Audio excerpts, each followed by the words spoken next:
Shankara. Yep. Hello, Helen. Can Hi. you hear me? I can, yeah. What is this mechanism, or what is this belief that this I thinks is the doer or the thinker? What is that? Why? Why? Why do you think it's here? Why do you think it arises, this sense?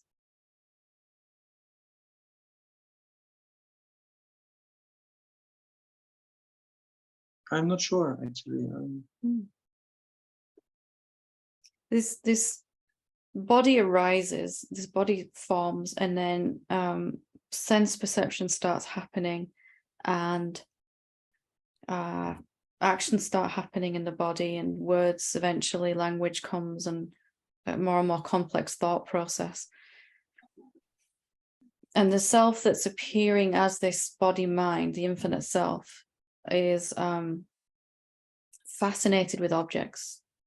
It loves phenomena. It's just obsessed with watching phenomena. And it starts to try to figure out which one of those phenomena it is. And it looks at the particular body it seems to be looking through and says, this is me, this is me. And when it says, this is me, I am this body, this mind, then it kind of, a byproduct of that is it seems to take responsibility for everything that's happening in the body and mind. If this is me, then I must be the thinker too. If this is me, then I must be the doer of actions too. It's kind of an automatic add-on. Once I decided this is me, then everything that's happening here is me too. The thoughts are mine, they belong to me.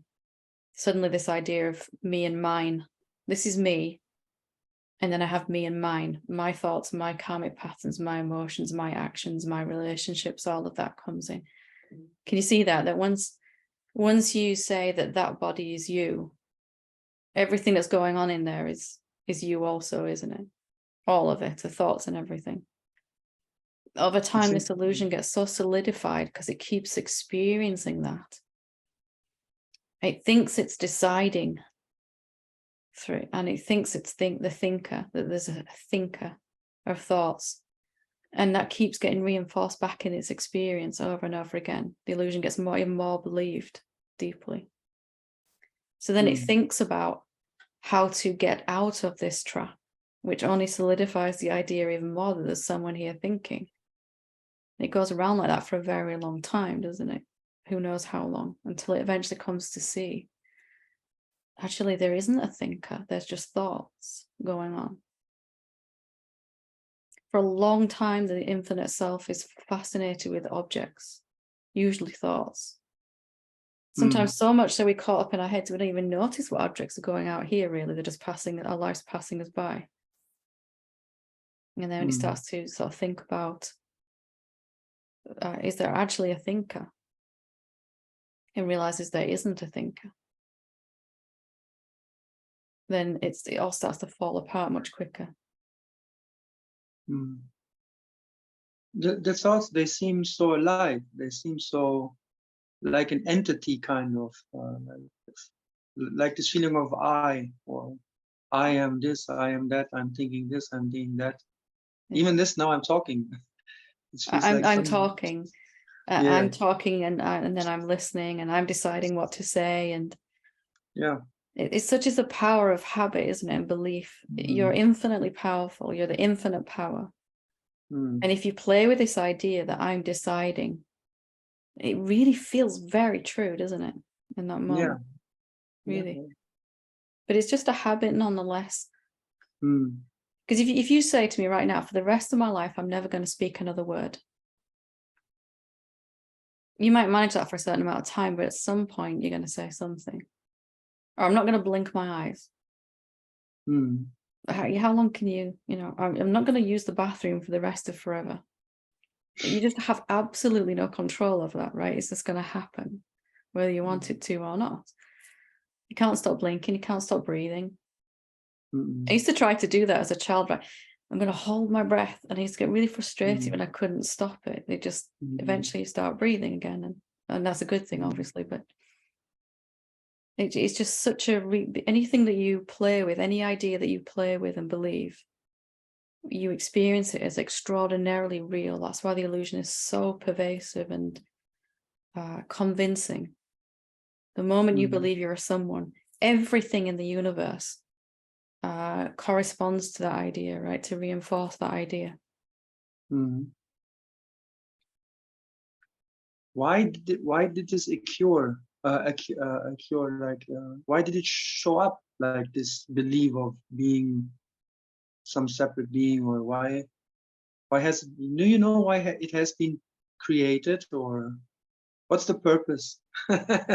What's the purpose of believing to be a separate being, and then to find out that there's no separate being, there's only this one? What do you see, your opinion I about don't that? think there is a purpose. There's no purpose. No purpose. You could say maybe in each form it appears, when it appears as a single-celled amoeba, it can have a very rudimentary experience. And then it shows up as a plant. It can have a slightly more complex experience of itself. What's it like to be a plant? And then it's a turtle, and then it's a cat, and then it's a chimpanzee, and then it's a human being. And then whatever comes after human beings, whatever other, so as the forms evolve, it can have a more complex, deeper understanding of itself. In a human brain, in a human being, it can come to realize where it came from. It can realize what it really is, that it's not that form, that it is, the source. And that's the upside. The downside of that is, as it wants to question what it really is, the first answer it comes up with is this is what I really am. And it sticks there for a very long time. And it sorts everything in reality into me and not me. This is me and that's not me. Not me, not me, not me, not me. Me. My thoughts, me. So in the ability to have this deeper experience of itself, it also has this ability to get fixated on trying to define itself, understand itself. And it makes the erroneous assumption that I am this body and mind, and then gets stuck there for quite some time. Many body and minds come and go while that idea is still. Okay.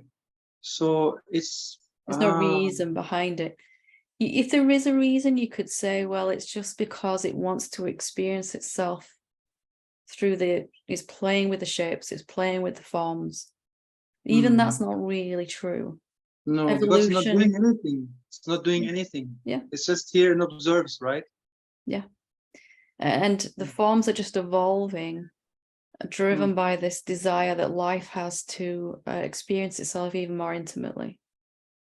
And that's the only reason we're showing up as human beings rather than a single-celled amoeba, because we can have a more intimate understanding of ourselves through a conversation like this than two amoebas can. But there's no purpose behind that. There's no why in the way that the mind would like. Or you could say, why not? Why not? Let's experience ourselves every way we can, every form.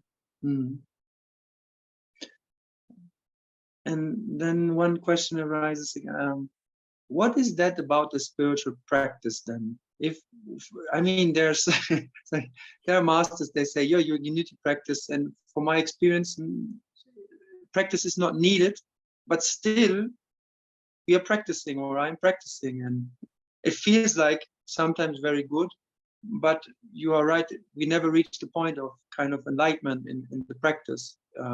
But why does this? The practicer, the doer of spiritual practice dissolves, isn't it? Huh? The doer of spiritual practice dissolves and leaves only the self. The idea that there's someone practicing. If there is a purpose for spiritual practice, it's that, isn't it? That I come to see that it's just going on by itself. Meditation is just happening.